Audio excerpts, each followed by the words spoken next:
Merci, Madame la Ministre. La parole est à Monsieur Bruno Bonnell. Merci, Monsieur le Président. Ma question s'adresse à Monsieur le Secrétaire d'État auprès du ministre de l'Europe et des Affaires étrangères, Jean-Baptiste Lemoyne. Elle concerne l'impact du récent retrait des États-Unis dans l'accord iranien, impact potentiellement dommageable sur la situation économique de nos industries françaises travaillant sur ce pays.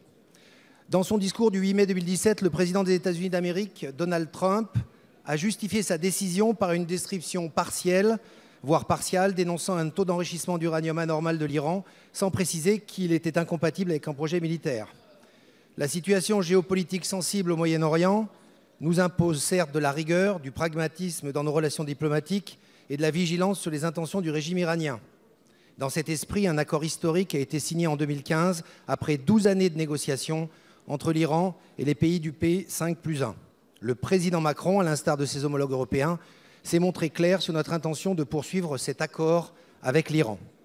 Toutefois, une conséquence de la décision unilatérale américaine est une forte inquiétude pour nos entreprises françaises et un risque pour l'exportation de nos savoir-faire. Nous attelons avec la majorité présidentielle et l'ensemble des organismes institutionnels à relancer l'économie française et notamment à l'exportation. L'implantation, l'investissement de nos entreprises et la réussite commerciale à l'étranger demeure un élément essentiel de rééquilibrage de notre balance commerciale. En Iran, certaines de nos entreprises fleurons sont menacées par ce retrait américain. Total y a réalisé 5 milliards d'euros d'investissement.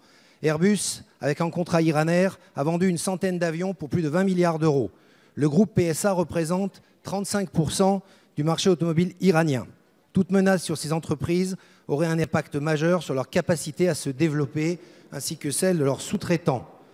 D'ailleurs, dans ma circonscription à Villeurbanne, l'entreprise Safran Landing System équipe les avions de dispositifs de freinage. Ces inquiétudes et ces doutes nécessitent un message fort de votre part, Monsieur le Secrétaire d'État. Quelles pistes envisagez-vous avec vos homologues européens pour garantir les intérêts des entreprises françaises et européennes aujourd'hui menacées? La parole est à Monsieur Jean-Baptiste Lemoyne, Secrétaire d'État auprès du ministre de l'Europe et des Affaires étrangères. Merci beaucoup, Monsieur le Président, Mesdames et Messieurs les députés, Monsieur le député Bruno Bonnell. Effectivement, ce retrait des États-Unis de l'accord nucléaire a des conséquences majeures, potentiellement pour un certain nombre d'entreprises françaises et européennes. Cette décision, pour nous, et pas seulement pour nous, pour les autres parties prenantes européennes, est une erreur. Et il est clair que nous ne voulons pas que ce soit les entreprises françaises et européennes qui en payent le prix.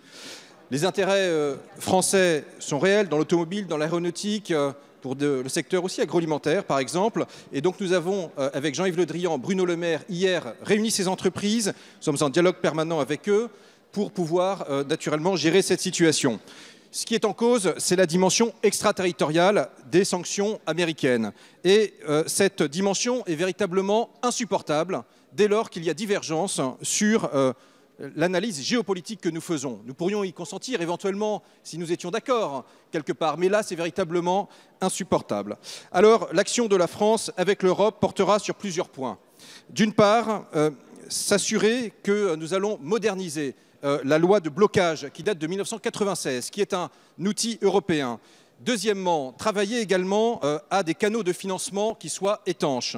Et troisièmement, peut-être mettre en place aussi des institutions du type de l'OFAC qui, aux États-Unis, donnent des licences pour des produits qui sont parfois européens. Eh bien, nous aussi, nous devons nous doter d'une véritable souveraineté économique. C'est un moment de vérité pour l'Union européenne. Soyons très clairs. Et donc ce soir, à l'ordre du jour des dîners des chefs d'État et de gouvernement, je crois que nous devons faire mentir Kundera qui disait en 83 « Qu'est-ce qu'un Européen ? Quelqu'un qui a la nostalgie de l'Europe. Nous avons la foi de l'Europe. Et aujourd'hui, c'est l'heure de l'Europe d'affirmer clairement sa souveraineté. »